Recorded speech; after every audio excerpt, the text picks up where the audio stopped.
So ఇప్పుడు మనం ఈ నెక్స్ట్ క్వశ్చన్ ఏముంది నెక్స్ట్ క్వశ్చన్ గురించి మనం ఒకసారి మళ్ళీ డిస్కస్ చేద్దాం. ఇక్కడ చూడండి, ఇక్కడ మ్యాచ్ ద ఫాలోయింగ్ ఇచ్చాడు. లిస్ట్ 1 లిస్ట్ 2 ఉన్నాయి.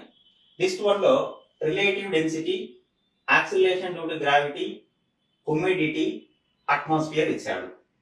Atmosphere pressure. ఇక్కడ చూడండి లిస్ట్ 2 లో hygrometer, barometer, hydrometer, gravity meter అని కూడా జరిగింది. ఇప్పుడు ఇదే క్వశ్చన్ తెలుగులో చూడండి ఇక్కడ. సో ఇక్కడ సాపేక్ష సాంద్రత, గురుత్వ త్వరణము, తేమ, వాతావరణ పీడనం ఇచ్చారు. జాబితా 2 లో hygrometer, barometer, hydrometer, gravity meter ఇచ్చారు. అయితే ఇక్కడ లెఫ్ట్ సైడ్ ఉన్న కొన్ని అంశాలు ఇచ్చారు కదా, ఈ అంశాలను కొలవడానికి యూజ్ చేసేటువంటి పరికరాలు, డివైజెస్ అన్నమాట ఇవి. మరి దేన్ని కొలవడానికి ఏ డివైస్, ఏ పరికరం యూజ్ చేస్తారు అనేది మ్యాచింగ్ చేయాలి మనం. సరే చూడండి ఒకసారి.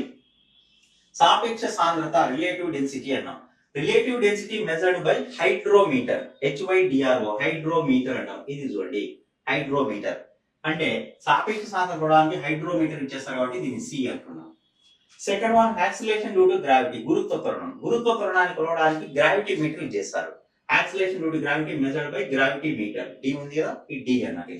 ఇది D అవుతుంది. సో నెక్స్ట్ హ్యూమిడిటీ, తేమ. Humidity measured by hygrometer. తేమను కొలవడానికి హైగ్రోమీటర్ యూజ్ చేస్తారు కాబట్టి దీనికి A. సో ఇదేనో హైగ్రోమీటర్, ఇదేనో హైడ్రోమీటర్. చూడండి హైడ్రో రెండు వేరు. ఇక్కడ GRO ఉంది, ఇక్కడ DRO ఉంది. రెండు వేరు డివైజెస్ అన్నట్టు. కాబట్టి ఒక చిన్న ఒక లెటర్ డిఫరెంట్. ఒకసారి హైగ్రోకు హైడ్రోకు కొంచెం జాగ్రత్తగా గుర్తుపెట్టుకోవాలి.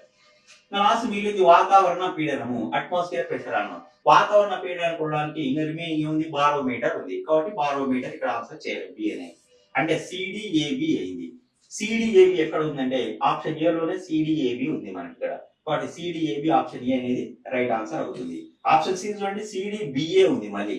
కాబట్టి CDBA కాదు CDAB అవుతుంది. అంటే ఆప్షన్ A నే రైట్ ఆన్సర్ అవుతుంది అన్నట్టు మనకు. సో ఇది మనకు ఉన్నటువంటి క్వశ్చన్.